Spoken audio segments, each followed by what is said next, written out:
It's your man Stunt Gang, yay. We checking in with a humble soul. Y'all make sure y'all tap in, man.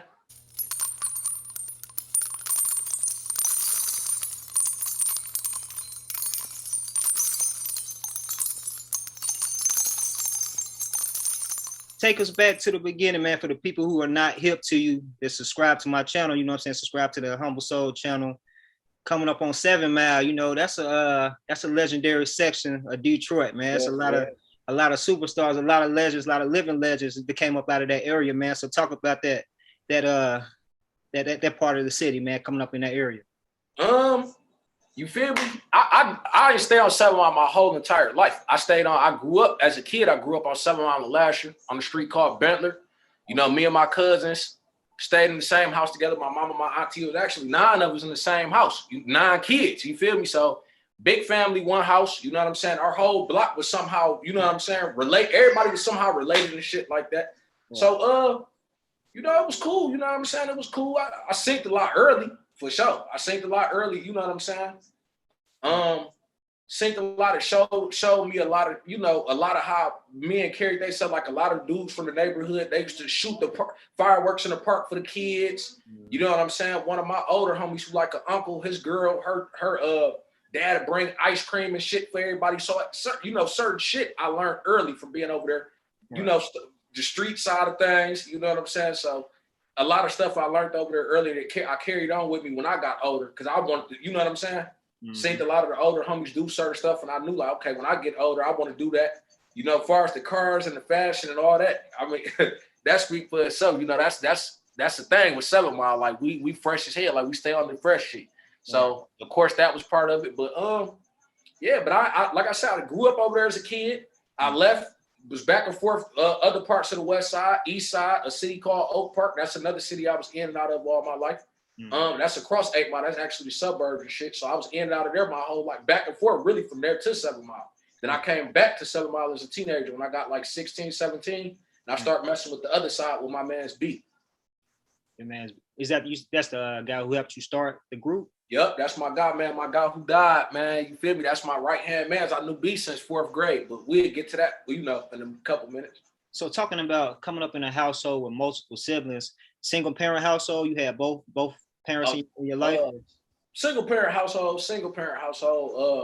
Oldest of 5. My pops was in and out the joint all my life. So, you know, he was out there. He big throughout the city too on the street shit. So, you know, a lot of people know him but well respected. But he was, you know, caught up in what come with the street shit, man. So yeah, I see him every couple years type shit. You know what I'm saying?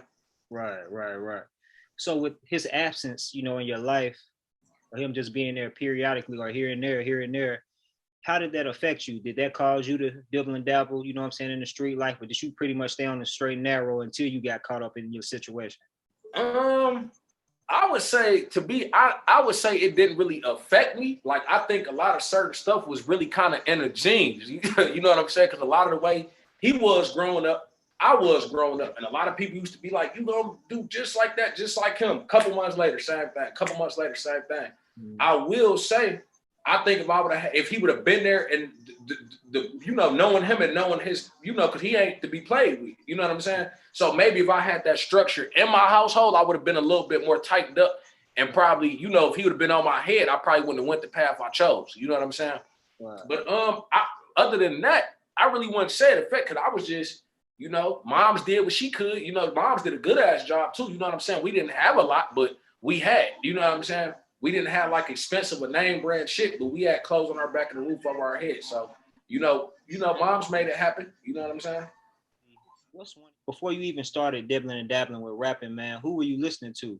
Was it mainly like Detroit related artists? Because it seemed like, man, like I done been in and out of Detroit for a few years, man. I've been messing around in that city for a few years now. And I noticed that a lot of people who stay there, man, they real passionate about Detroit culture, listening to Detroit rap, you know what I'm saying? Uplifting and paying respect to the Detroit street legends and all that. Were you one of those type of people, or were you listening to artists all around, you know, the country? Back when I first started, I think I wrote my first rap off that. Well, for sure, this is the first rap I wrote, but I can't remember. I think it was like 02, 01. First time I ever start messing around and playing with it was off that Ludacris, that Too Much Money, Never Stop. That's when I wrote something. So back then, not too many Detroit artists was out. Blade, Icewood, and them was out, but they was so underground, and I was so young, I didn't really know who they was until like years later when he got shot type situation. But I was kind of listening to everybody, man, because like I say, my grandparents, they listened to the old school stuff. My mama, she was listening to all, you know, Pop, Biggie, Run DMC, you know, all the people of her time and era.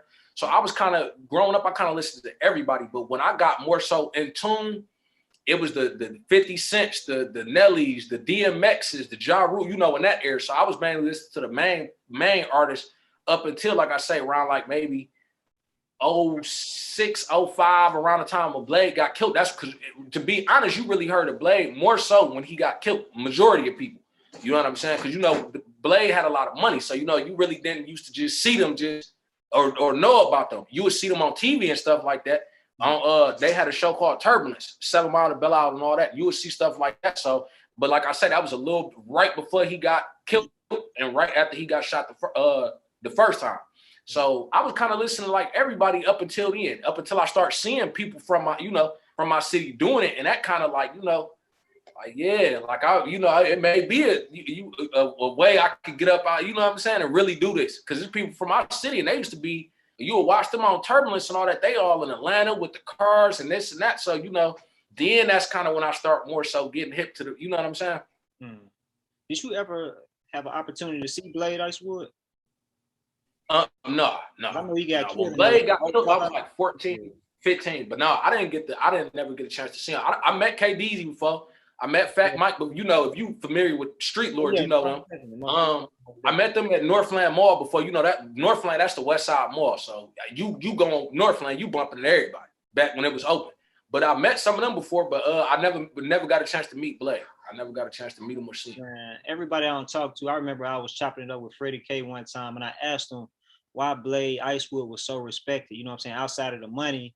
And he was just like, if there was a mascot for Detroit, as far as like the street side of it, it would be Blade Icewood. He was sure. Lingo, from the style, from the way he rapped in the booth, in the streets, you know what I'm saying? Oh yeah, for sure. He was a real Great Lake ruler, man.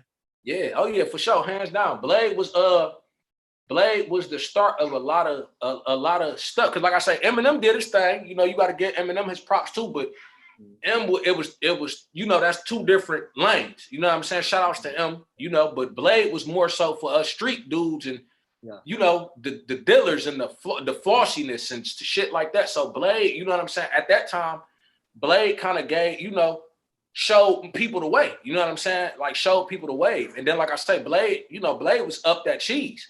So, you know, a lot of shit Blade was doing and was on and was showing us the average person, you know what I'm saying, couldn't do or get to. So you sync that and it made you feel good. It made you step it up. You know what I'm saying? Putting the ice in the Cardi's. Blade was the first.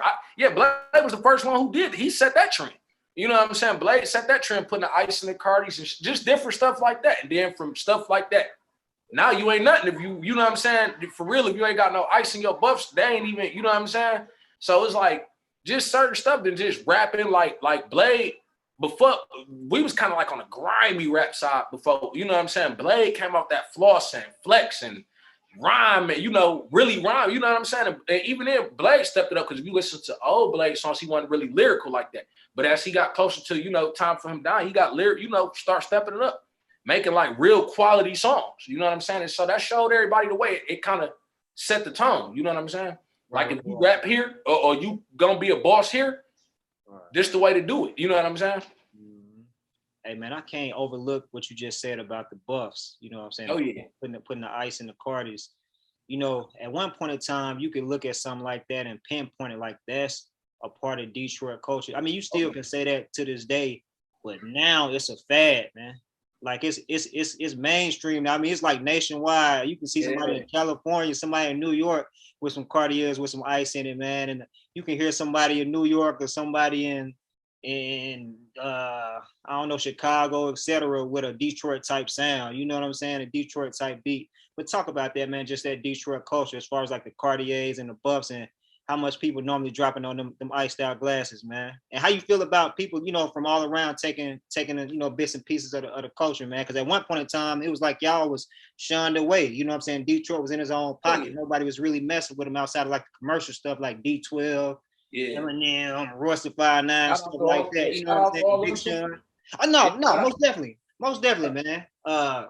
They paved the way to a certain extent, trendsetters in their own way, man. Very successful on a commercial level. But you still got that street oriented side as well. You know what I'm saying? It seems like a lot of artists that I come in contact with, because I'm more so a person who enjoys like that street oriented underground type of music, man. And they more so say STL1, Blade, you know, payroll, people like that. But talk about all of that, bro. I know I just threw a whole, but I'm talk about the Cardis, man. Everybody taking that in the Detroit sound, man. You know what I'm saying? Man, really, I say I'm glad we got the light. I mean, and it's cool. I really, at first, you know, I was kind of like coming home, like when I came home from prison, that's when I synced it.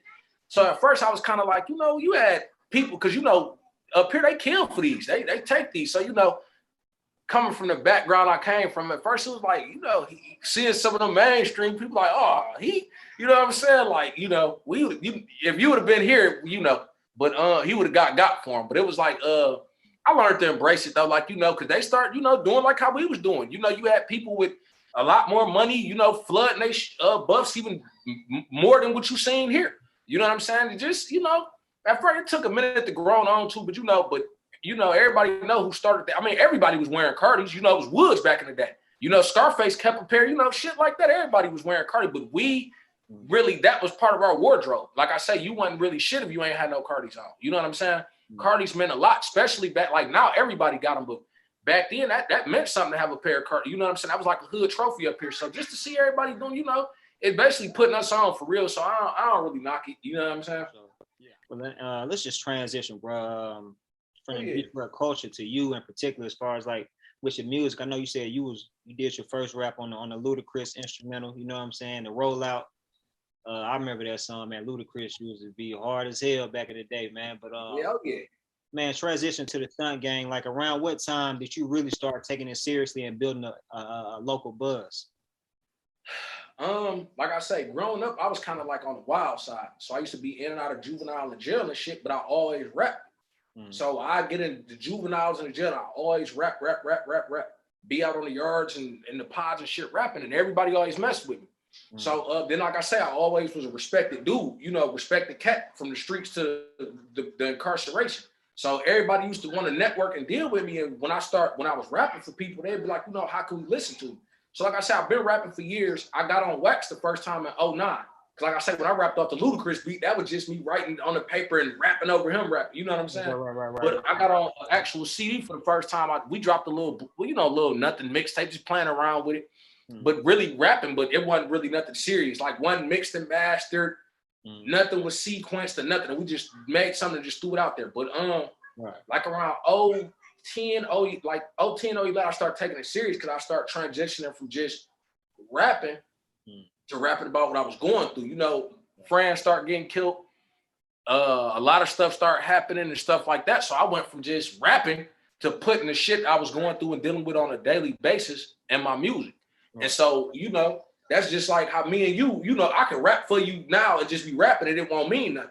But if I turn around and rap and bring you back a song and it's talking about this whole interview we did, that point in that part of the you're gonna be like, you know, damn, nigga, you know, like that was straight. You know what I'm saying? So when I was doing that, it was like a lot of people from the areas I was staying in and dealing with when I start transitioning like that.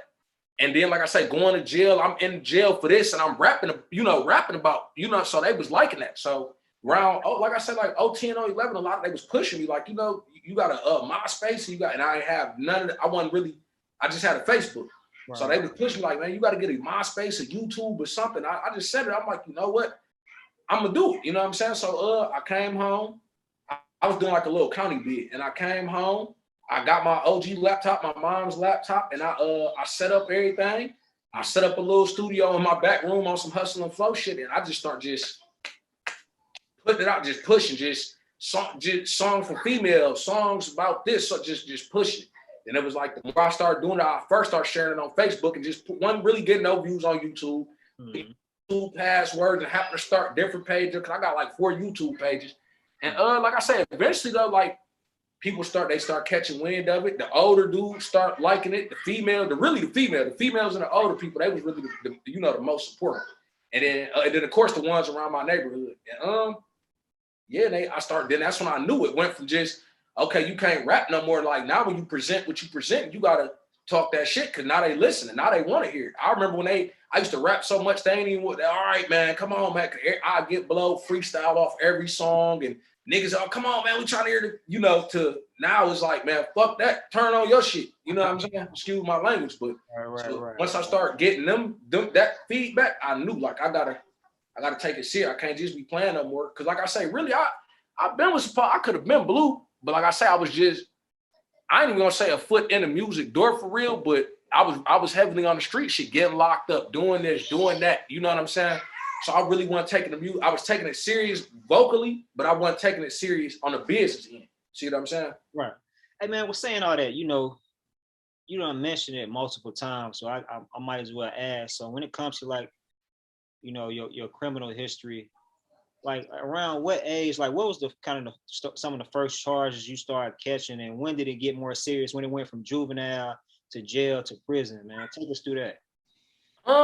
Shit, I think I got locked up for the first time I was like 11. It started with like the boys' homes and stuff like that. Just it's been, just acting up around the neighborhood and school, and I ain't trying to brag because now I look at it like I ain't playing that shit with my kids. But the shit I can't, just rough growing up. So like our schools was like a lot of, gang festivity, young and stuff like that. So I'd be fighting and teachers, I was punching teachers at one point in time and all type of shit. So dad hit me with school incorrigibility. Moms hit me with home incorrigibility. Eventually it went from that to me it went from just school to me catching cases around the neighborhood and stuff like that. So it was, I got locked up for the first time and I was 11. So that was like 02, 03, something like that. 11. Yeah. I went to a boys' home, man. So in Children's Village and all that shit. So that was for punching the teacher. I was wilding, Huh? That was for punching the teacher. Yeah. Yep. What makes you punch a teacher, man? I was bad in school, man. I was always smart as hell, man. But I was just bad. I can't tell you what it was, man. School just wasn't for me. And like, the teachers are trying to get smart and, and I just was bad, man. I just was on 10. Like, I just was on 10, man. And so I remember one time the teacher, like the first teacher I hit, the teacher tried to grab me. And like, I was trying to walk out to school. I was like in the 3rd grade. And I tried to walk out to school. And the teacher like grabbed me and tried to like wrestle me. You know what I'm saying? So yeah, I wasn't, me being me, I wasn't having it. You know what I'm saying? So when the teacher grabbed me and tried to like, rough me up, like, oh yeah. You know what I'm saying? So, and that was just the mentality. I had that mentality back then, being young and just ignorant and young. And I really ain't gonna say ignorant, just being young and not really caring about consequences. I was young. You know what I'm saying? Like now you do certain shit, you wanted to drink for a minute. Back then you go to certain things, okay, you locked up, you gonna sit in here for a minute, your mama come get shit like that. So I really ain't even care, to be honest. Like they, a teacher grabbed me to get in my way when I was on the stuff I was on, I was gonna get you out my way because I was so defiant back then. I wasn't even listening to my OG. So I damn sure wasn't gonna listen to nobody else. You know what I'm saying? So that try, just stuff like that. But all in all, it was really just me on bull crap. You know what I'm saying? So saying that, so it went from you assaulting your teachers, for whatever one reason or another. So when did it really get serious to the point where you doing months, you doing years? What caused that? And I assume you didn't graduate from. No, I didn't graduate. I got my GED in the joint. I got my GED. Okay, that's what's up. I had to do that because so many people like planned my life out. Like I said earlier in the interview, oh, you gonna be just like your dad. And it was just happening. Right. So I just stepped back one day and said, fuck that. I ain't about to let these people be right. But long story short, around like 09 was when I caught my first adult case. You know what I'm saying? I just turned 17. I caught a juvenile case a couple months prior for getting caught with a knife. I had a knife and a box cutter on me, but they ain't charged me for the box cutter. They charged me for the knife. And they charged me with CCW as a juvenile, and I ran from the juvenile hall. They tried to put me in another juvenile thing, and I ran from it. And while I was on the run, I started committing home invasions. And my birthday happened at the set, on the midst of me being in the run. And I ended up breaking into a house, me and my cousin. We got caught. Damn. We ended up messing around and getting caught. So, and then, for that was my first case as an adult. So I ain't gonna say slap on the wrist. We had to do a year total in the county and height of probation. And I fucked all that up. But that's how I ended up doing a year. Cause at first they gave me like 6.5 months in the county, and because I was 17. So they gave me like 6.5 months in the county, 2 years height of probation. I got out like 2 months, went on the run. They caught me a couple months later, and I had to do another 6 months. So it went from that shit like that, and I kept getting locked up with other little shit, assaults and this and that, to just how the D is. The older you get, the more shit you're around, the more shit you're gonna get into. Right. And the more stuff I was getting into. So it went from just petty cases to money cases to other cases. And then shit, when I finally got caught up for it, it's certain rules and principles being in that type of lifestyle that you got to live by. So I knew one way or the other, how I was gonna go eventually when that time came. You know what I'm saying? So that's how I led to just one thing leading to the other. The deeper I got into the streets, which is the older I got, the more shit I was around and doing, the serious stuff got. You know what I'm saying? Nah, for sure, man. Hey, I know you got a song called "The Appeal," I believe. And I had an opportunity to check that out. And on that, you talked about, correct me if I'm wrong, when you was facing 37 years or something like that. Oh yeah, hell yeah. Oh man. They tried to do me bold, man. They tried to do me bold, man. But yeah. Not on an appeal. Yeah, got out on my appeal. I beat some of the charges. I beat the attempt murders and all that at trial. But I still ended up getting found guilty because they had me for 8 charges. See what I'm saying? 2 attempt murders, 2 great bodily harm, less than murders, discharging a firearm from a vehicle causing death and injury, all that. So, they had me on a couple gun charges. They had me on some shit. So, the guidelines stacked high as hell when you got all them charges like that. So, yeah, but, and I wouldn't bite. I wouldn't take a plea. I wouldn't tell on nobody. You know what I'm saying? And I just stood mute, rejected everything. And if you, even on my Instagram, you look back when I first came out, I posted all the paperwork. And they did, they ain't like that. And then I had anybody from Detroit who ever been through the law system. Y'all know who Judge Callahan is. I had him, you know what I'm saying? And he, you know what I'm saying? I ain't gonna throw the race card out there, but he ain't right. You know what I'm saying? But that's an evil motherfucker, man. So, they looking at it like, oh yeah, you ain't gonna take this. Well, shit, this what you facing. And you lose trial, we cooking. I'm like, dude was blunt with me. Like, I'm gonna crucify you. You lose trial, I'm crucifying. Period. You know what I'm saying? And me being me, it was a fucked up situation, but it was like, shit, I got myself into it. I gotta deal with my shit. So, you know what I'm saying? I took that shit on the chin like a man. I took the trial, took it to 2 trials, because I ended up getting out on double jeopardy. You know what I'm saying? And first trial, I won. You see what I'm saying? First trial, I won.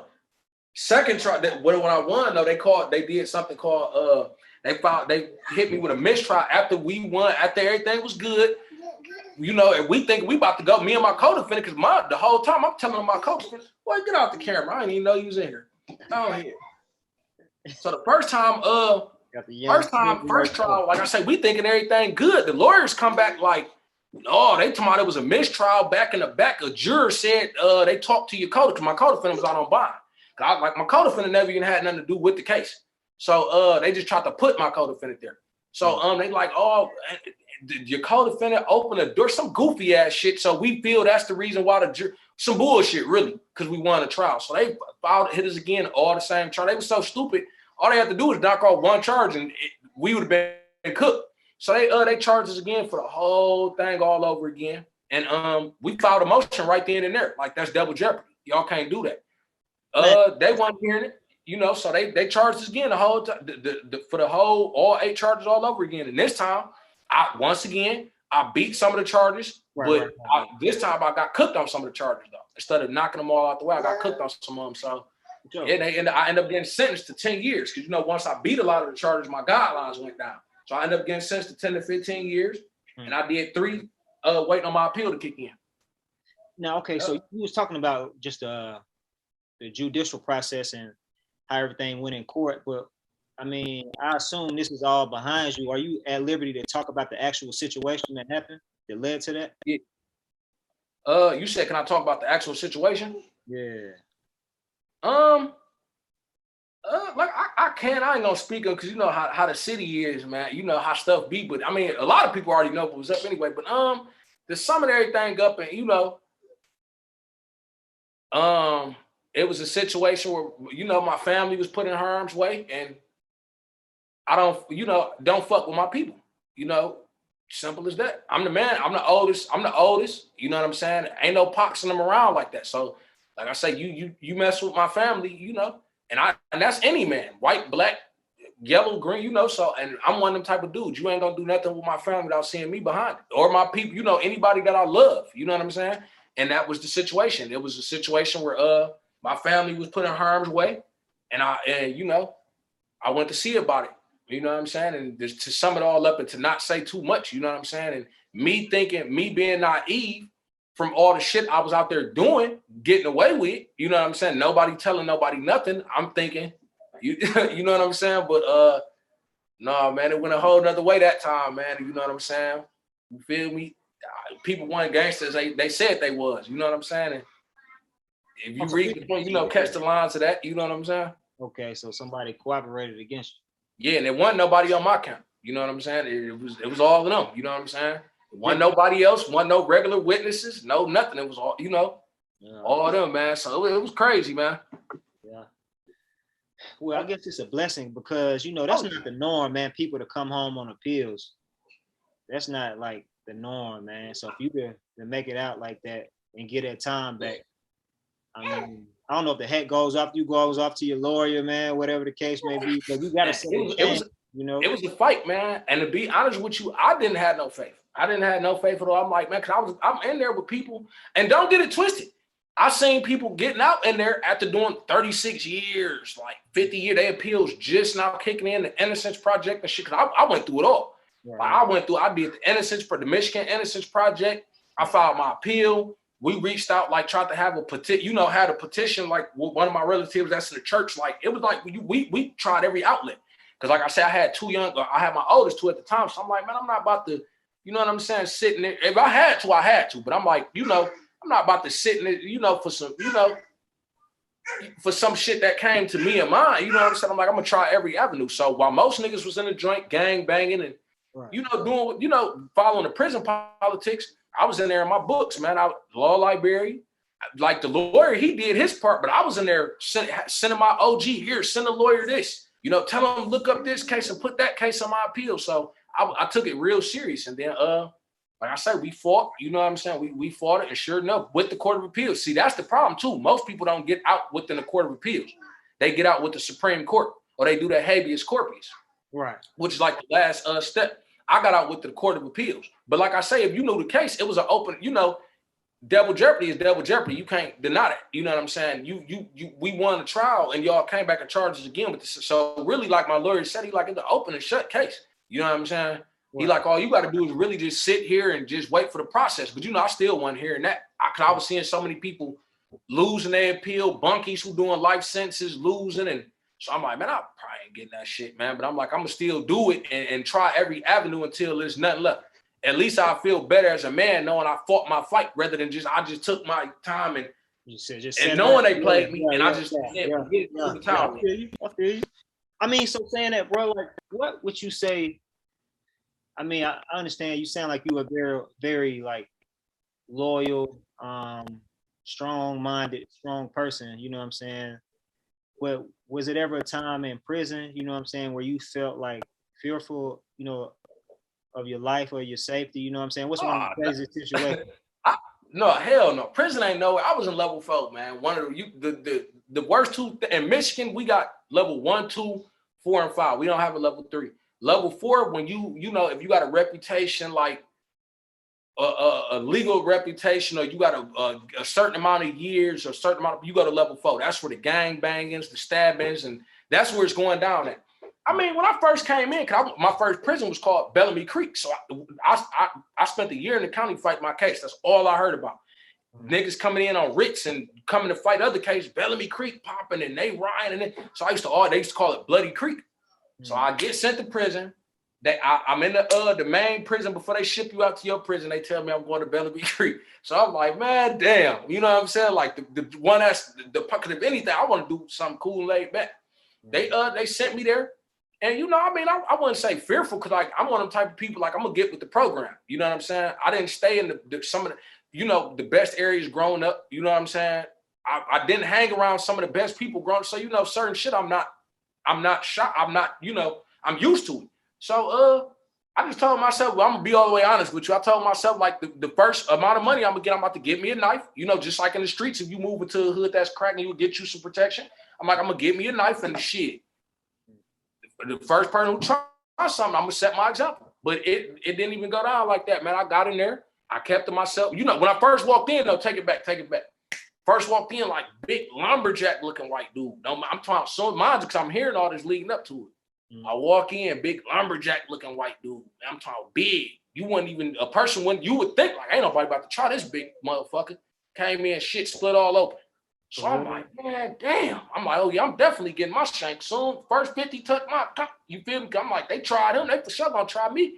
And it wasn't nowhere near like, mad love.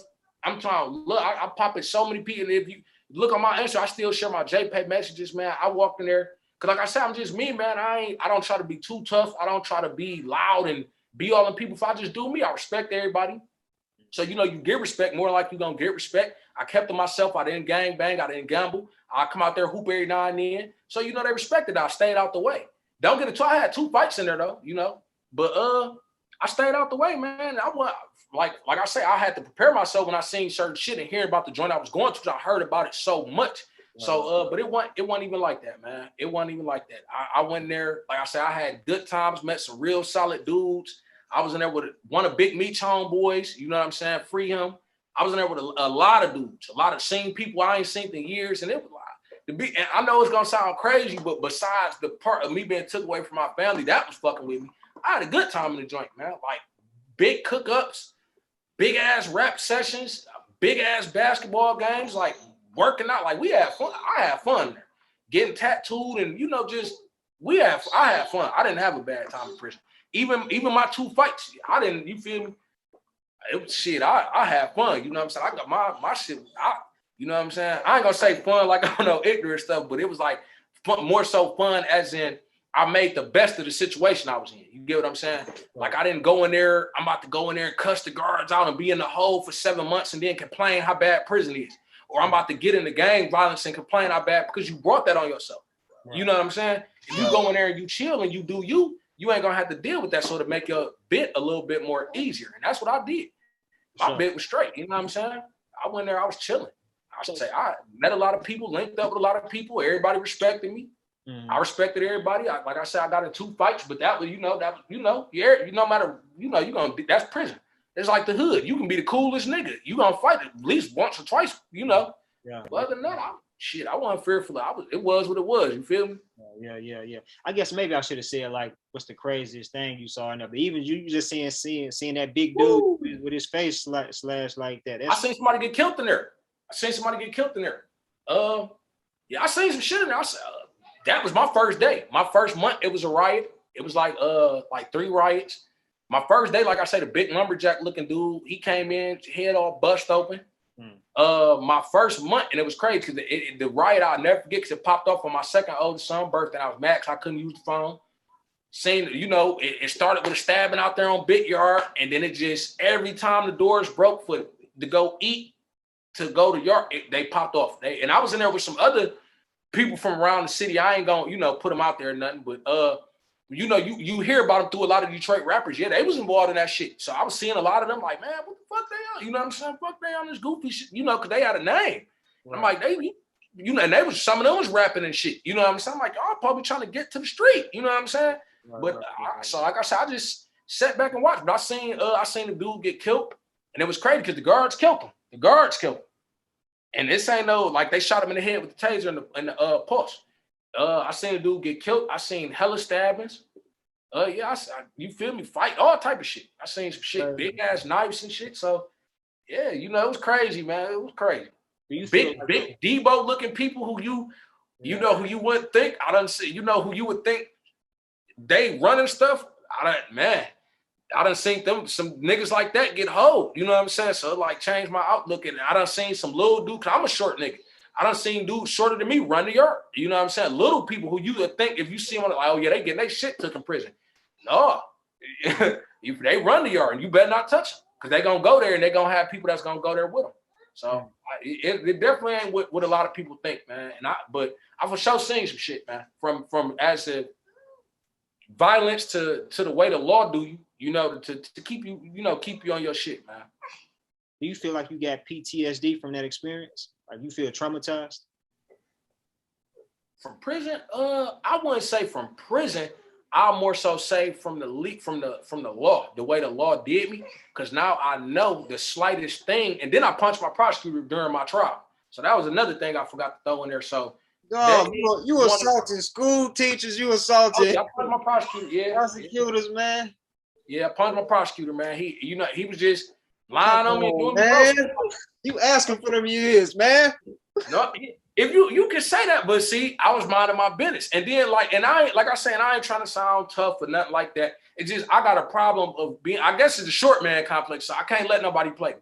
And the prosecutor was in there just doing foul shit. So it was like with that, I seen how hard they pushed to keep me in there. So and not only so with me, but a couple other people with the type of background, you know what I'm saying? So I seen that them people will fry your ass. You know what I'm saying? I was on the rock fight my case for a year. I seen good people go from laughing, this, that, we laughing, or I'm gonna beat my get out to I got coming back from court with the look. They just seemed big for some shit. Like, I got 80 years, man. I got kids out there. What the fuck? I got 80 years. I'm gonna be 75 when I get out. You know what I'm saying? Yeah. And to them trying to do the same shit to me, I'm calculating, all right, I'm gonna be like 44 when I get out. Hell no, you know what I'm saying? I went in the job, I was 23. So you know what I'm saying? So it was that part kind of I guess you could say in a certain way. So now I gotta move real swift, and that shit opened my eye. I can't be out here moving like how I was moving before I caught that. Cause at first I ain't gonna say I didn't give a damn, but I get a call and it's something I don't want to hear.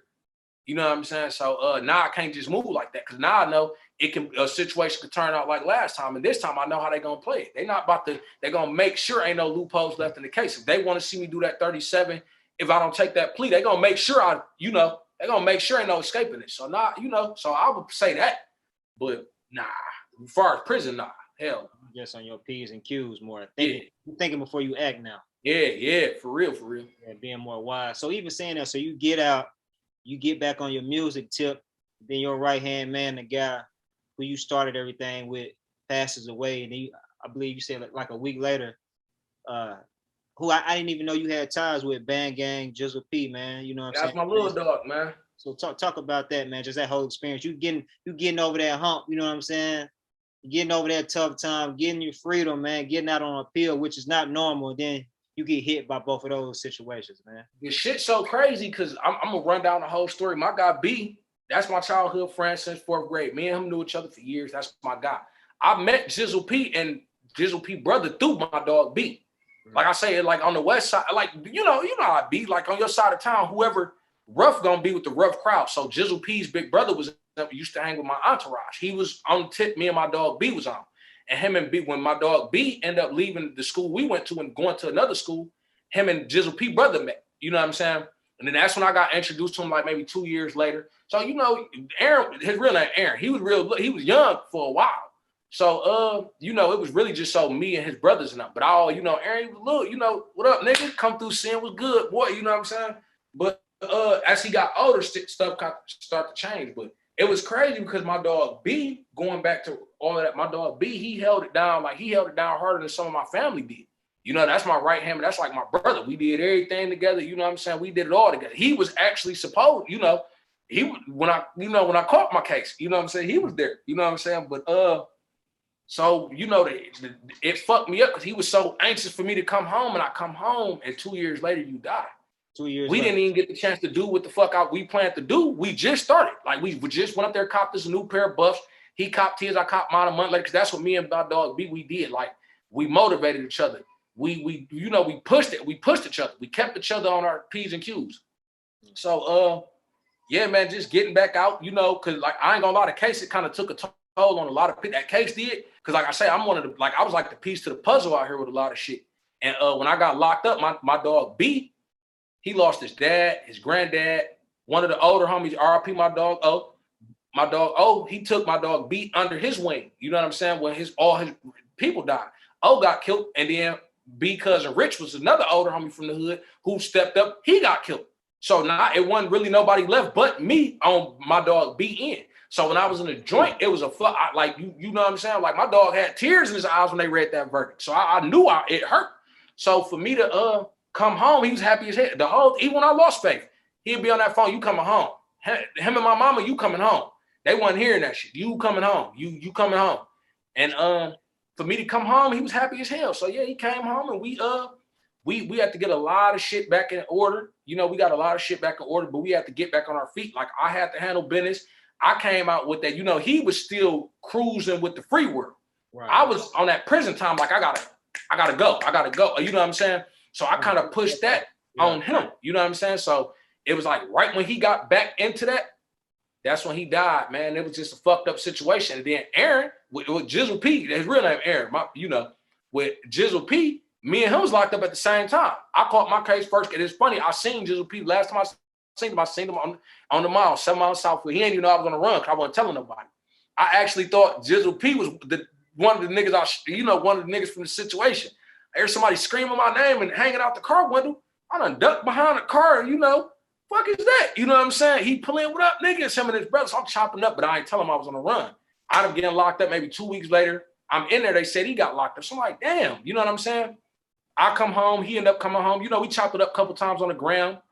Happy to see each other home and shit like that. And like I say, man, it was just crazy because when B died, Aaron was out of town. So he was talking about his brother and his mom came over my man's B mama house, and we chopping up with them. It's so fucked up because I watched it because they died literally a week apart, 7 days exactly apart. I watched Jizzle P mama console my man's B mama. I watched her. I couldn't imagine losing the son. Damn. The following Tuesday, you lose the son. The following Tuesday, you know what I'm saying? The following fucking Tuesday. So it was like, it was just crazy, man. It was a fucked up situation, man. And Aaron was a cool dude. People say this and that about that music shit, and they judge you. Aaron was a good dude. You know what I'm saying? Aaron really came from nothing. He was a smooth cat, man. He wasn't out here wilding out on no reckless shit. You know what I'm saying? Like Aaron was a good dude, smooth nigga, man. Good dude, always smiling and shit when you see him and shit. But you know what I'm saying? But he's a good dude, man. He wasn't like, don't let the internet and shit like that try to portray you like he was just on some bull, because he wasn't like, he's a good nigga. He wasn't no hoe, but he was a good nigga, man. You know what I'm saying? And I felt bad, that it was just a fucked up situation. Like, damn, because he just dropped the video. He dropped the video where they was out there in Vegas and shit. I'm like, damn, okay. Like Aaron taking the music shit serious, because Aaron been rapping for a minute too. You know what I'm saying? He been rapping for a minute. And but Aaron was always kind of like, at first, he was kind of like the background of the BandGang people. If you're familiar with their music, for years Aaron was rapping, but you would just hear him on the song. You really wouldn't, you feel me? So Aaron just start getting his buzz for real. His big buzz start coming where like he got spotlight. Okay, we know who that is now type shit. You know what I'm saying? You mentioned his name, they knew him. As to where before we all caught the prison cases and shit like that, I'll be in a joint, people be talking about BandGang. I'll be like, my little nigga in there. They'd be like, who? You know what I'm saying? Like, him, nigga, that one on the song. Till when he came home, it was like, niggas knew who the fuck he was. So that was like a good feeling. Like I said, I know it, I know him. Like, nigga, I know that nigga really came from nothing. I know some of they struggled, So that was a fucked up situation, man. And just losing two people I knew and fucked with, in a week. And it was crazy because I didn't even know what happened. I called his brother. I was calling his brother and I was talking to his brother. But like, man, I'm at the hospital. Aaron just got shot. Like, what, nigga? I'm, hold on, what? Like, nigga, it ain't looking good, bro. He got shot. I'm like, damn. I'm calling him. I called his brother on some whole other shit. You know what I'm saying? And his brother told me, like, man, damn. Then I called back a couple hours later. They like, he gone. I'm like, man, damn. So it was just fucked up, man. It was just fucked up. So now, like I said, I just gotta, it gave me a whole new outlook on life, man. I just gotta just live. Yeah. You know what I'm saying? Just live, because you never know when your time coming, man. Especially being in the D. You know what I'm saying? Especially being here. Man, yeah, man. Hey, man, RIP to your homeboy, man. B, RIP to Appreciate it. AJ, man, Jizzle P, whatever you want to call him, or Aaron, as you knew him. You know what I'm saying? For everybody watching Jizzle P, man, you know what I'm saying? I'm RIP, my dog. He probably won't want y'all calling him by his government, man. You know what I'm saying? But yeah. Jizzle P, man, you know what I'm saying? RIP to him, RIP my dog, Young B, man. Respect my dog, Young B, man. My God, man, I still can't believe it, man. Like I said, on you mentioned B, you mentioned me, you mentioned me, you mentioned B. Like we like motherfucking peanut butter and jelly. You ain't, you know what I'm saying? So it definitely took some adapting, man, to get back on point with losing my man's B, especially. B was my right hand man. Like I say, Jizzle Peter was our young dog. You know what I'm saying? We hung with his brother. Right. But and that was still my young dog. You still don't want to see nothing happen to nobody. You know what I'm saying? Sure. But B, that was my guy. You know what I'm saying? That was my guy, man. So man. Yeah, man. So saying all that, are you planning on still pursuing music as seriously as you did before you got caught up in all the legal issues, or what's the next plans for you, bro? Like I said, right now I got a couple songs I just did. I'm doing them right, man. I'm going through I'm actually the stuff me and B used to talk about, like with starting our camp and starting as a label, and which was the original plan anyway when we came out, because we like, after seeing so much, we like, fuck a label. We just stay independent and just do what we do. You know what I'm saying? Because we start seeing how a lot of rappers went out, not more so from our city, but from other cities, niggas getting signed and wearing dresses and pink hair, and right. It gave like, and people telling them what to do. So it's like, man, you know what? We're gonna do our shit and we're gonna just start our underground label and just push it. But like I said, we was procrastinating. Still on street shit and putting the music, like, second, third. Like, we are hustling, be in a studio, get a call, you know what I'm saying? And all right, fuck this, we gotta go to that money. You know what I'm saying? Especially me, I was heavy on that shit. So, but we were still taking serious. So I just said, man, like, you know what? It's just time, man. Cause I know at the end of the day, there's something we talked about for years, traveling and making it with the music. Even if we don't make it, getting that citywide buzz and putting on, because like I say, when we really started, we had a lot of people looking up to us. Because like I say, everybody been knew who we was, because we was always bad in the neighborhood and shit. So they been knew who we was. But when we transitioned, start rapping and being on videos, and even the videos wasn't even the best. In the very first couple videos we did, they wasn't the best quality and didn't get a lot of views. But to the little niggas who know us, that was the shit. You know what I'm saying? To family members, they like that. People who knew us, like, because they never thought we amount to that, because the shit we was on. So, and it was like, once we seen it, we like, yeah, we're gonna do it. We're gonna push it. Now even more, because we all like music anyway. We've been doing it. So I said, nah, man, it's like, I'm about to travel. I'm about to really go ahead and drop this official mixtape. And I ain't gonna say mix, more so EP. If you drop me a little EP, probably throw like 6 songs on there. I got a couple videos. I'm debating when should I do a video, because my B birthday in May. So I'm thinking about doing one in May. And just like I said, just pursuing, man, just going with it, with the music, with the traveling, with everything me and him said we was gonna do. I like, I'm gonna carry that shit out, man. I'm gonna keep it going, man. Cause like I say, I owe it to him. You was my partner in this. You wouldn't want to see if something, that's just like if you had a partner with y'all. Like if something happened to you, you wouldn't be like, oh, keep going, keep our name alive. You know what I'm saying? And me and him, we the main two of our camp who pushed it like how we pushed it. So yeah, I'm keeping it going, man. I'm most definitely keep it going and keep pushing, man. Like I said, I owe it to my brother. I know what he wanted. I know how he wanted things, and I know how I wanted things. I know a lot of the talks we had, just me and him, not even other, members of our entourage, just me and him. And then, like I say, me and him started this and started with the idea in general. So I know what the whole vision was from jump start. So just keep it going and stop playing and just fulfill it. Because like I say, not only with me and him, you got a lot of people waiting, like a lot of people who know us and from the neighborhood, like, nigga, you playing. Right. Go ahead. You got the talent, you got the skill, a lot of shit people rap about never did, really was on and did. You know what I'm saying? So I was like, stop playing, man. And it's just in this period, man. I'm pushing, I'm getting older, so I'm not about to be 40 still talking about something I was gonna do at 16. You know what I'm saying? So like, go on and do it. I don't give a damn. I dropped one mixtape. As long as I did it, and I did it the official way, and I did what me and bro said we was gonna do, and I did that. But of course, I'm gonna keep going past that. But I just like that. Point blank period, man. So let the viewers know, man. How can they find you if they wanna, collaborate on some music? They want to verse, if they just want to lock in, you know what I'm saying? Follow you on social media. Let them know, bro. You can follow me on social media, on Instagram, my Facebook, more so a family page, but on Instagram, SG Big Yay, no spaces, no nothing, SG Big Yay, YAE. That's how I spell Yay. Check me out on YouTube, Stunt Gang Yay. Some of it's under SG Yay. I got old shit under there, Stunt Gang Cardi, because my name, I used to go by Cardi, because Cartier. And I used to go by Cardi at first. And then I used to go actually by Cartier. Then I broke it down to Cardi, but it became, after so long, it was so many Cardis in the city. I'm like, yeah, fuck it. I'm going to just go by Ye. That's different. Nobody go by that. You know what I'm saying? Then I was hustling too. So a lot of people liked it because I was hustling. Like, yeah, nigga, and they thought that's where it came from. So I just let people think what they think. But you go back to some of our old shit, you can look up Stunt Gang Cardi. But for the most recent shit, Stunt Gang Ye. That's on YouTube and like I said on Instagram, SG Big Ye.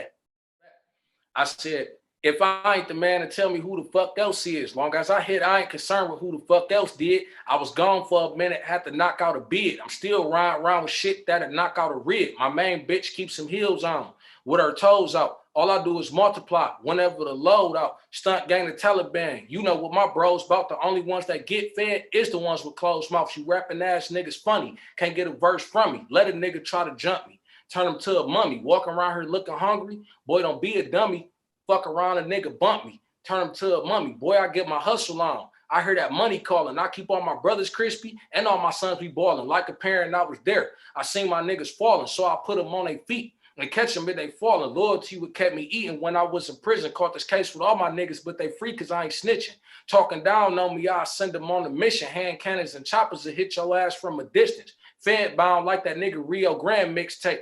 I double up and I ain't even got to switch states. I found a plug on them cars, so I don't switch plates. You feel me? That's a little bit, I'm a little tipsy, man, so I can't, you feel me? But that's a little something man, you can throw in there, man. You feel me?